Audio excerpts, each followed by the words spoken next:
Hari ini kita melihat bagaimana hukum dipermainkan. Kami sudah sampaikan kepada pihak KPK untuk menghormati lembaga pengadilan. Pra-peradilan ini diatur di dalam KUHP, memberikan ruang kepada tersangka untuk menguji status tersangkanya dan juga memberikan ruang untuk kontrol terhadap due process of law yang tidak sesuai dengan undang-undang. Kita sudah sampaikan bahwa kita minta agar pra-peradilan ini didahulukan. Tetapi yang sebelumnya apa yang kita sudah sampaikan berulang kali, kami menilai bahwa KPK dalam hal ini sengaja untuk menunda karena untuk mempercepat berkas. Teman-teman, di dalam pra-peradilan ini yang sebelumnya, kita sudah uji bersama bahwa bukti yang dihadirkan oleh KPK bukan bukti yang terkait dengan Mas Hasto Kristianto. Ini bukti untuk terdakwa yang lainnya. Kemudian untuk sprindik yang lainnya. Dan ini sudah diuji di dalam persidangan. Kemudian obstruction of justice. Ada kesaksian teman-teman, namanya saudara Tio, di mana dia mendapatkan penekanan atau mendapatkan tekanan-tekanan terkait untuk merubah BAP-nya. Itu sudah terungkap di sidang pra-peradilan sebelumnya. Kita harapkan, ayolah, harusnya kita hormati dulu pra-peradilan, kita uji dulu, baru masuk pokok perkara. Kalau perkaranya, buktinya lemah, saksinya dipaksa, kemudian saksinya keterangannya berdiri sendiri, bagaimana kita mau masuk ke pokok perkara? Ini kan sebenarnya ruang pra-peradilan inilah yang harusnya kita uji dulu dong, baru kita masuk kepada pokok perkara. Kemudian juga kita sudah sampaikan, kita minta KPK menghormati hak dari Mas Hasto Kristianto sebagai tersangka untuk menghadirkan saksi fakta. Itu juga pun tidak dikabulkan. Apa yang mau kita harapkan teman-teman dari penegakan hukum yang ada di Indonesia seperti ini? Ini bisa terjadi sama siapa saja. Kalau Mas Hasto Kristianto bisa diginiin, semuanya bisa. Hukum dibulak-balik, hukum dipermainkan. Karena diorder, karena punya kepentingan, kekuasaan. Ini yang mau kita harapkan penegakan hukum seperti ini. Kita sebagai Indonesia malu ditonton oleh jutaan mata yang ada di Indonesia dan maupun di luar negeri menilai penegakan hukum kita model seperti ini. Menurut saya ini merupakan catatan buruk terhadap penegakan hukum yang ada di Indonesia.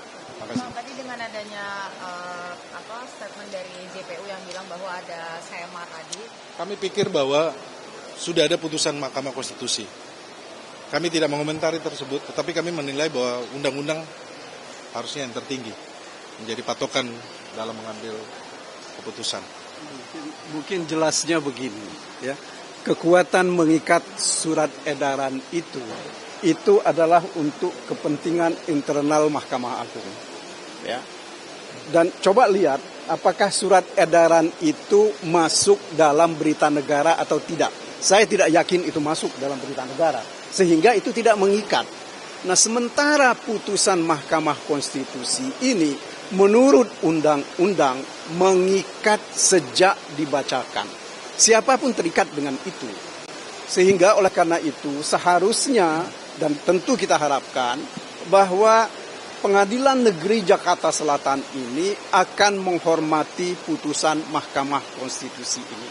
Ya, dalam arti bahwa mereka harus memutus perkara ini dengan mengesampingkan ya apa yang ditetapkan oleh KUHP mengenai kewenangan untuk menggugurkan pra-peradilan.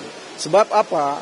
Sebab kewenangan menggugurkan itu akan terjadi karena ini ada cara-cara yang tidak ya benar ya dan tidak menurut hukum dilakukan oleh KPK secara sengaja. Makanya itu yang saya sampaikan dari tadi, Kalau ini kita biarkan, ya, ini akan menjadi kebiasaan buruk dalam praktek hukum kita yang merugikan semua pihak. Ini yang harus dicegah oleh pengadilan sekarang. Saya kira begitu, ya. Ya, saya tambahkan sedikit. Tadi pagi saya sampaikan bahwa KPK telah menegakkan hukum dengan cara mengenyambingkan hukum.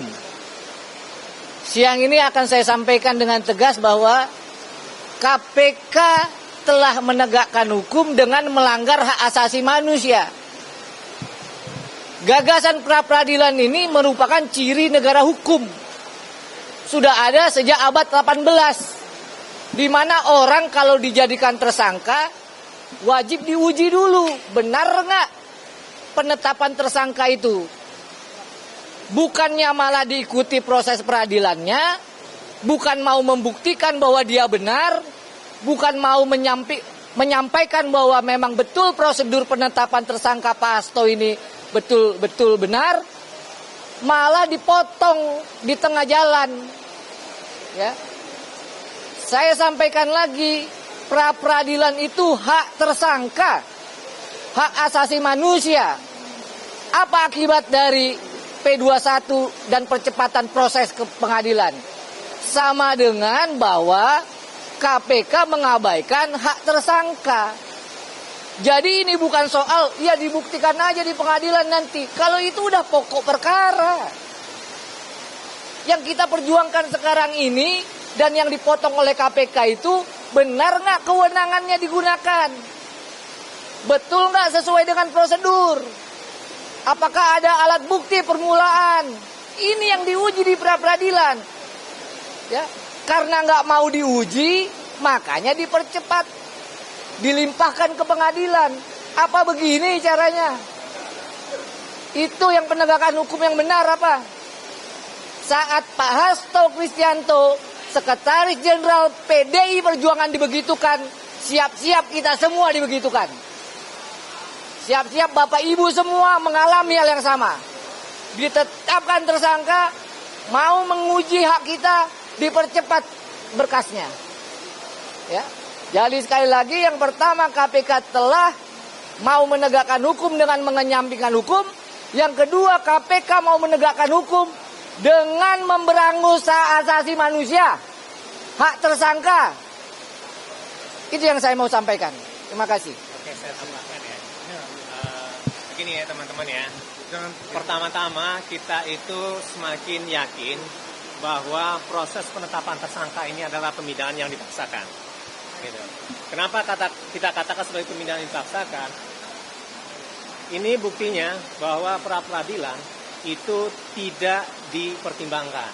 Pada saat ini kita melihat bahwa ada kekhawatiran dari KPK untuk bisa berdiskusi, beradu argumentasi. Apakah memang hak-hak seorang tersangka itu bisa diuji atau memang bisa dibuktikan bahwa prosedurnya itu sudah sesuai dengan prinsip-prinsip hukum.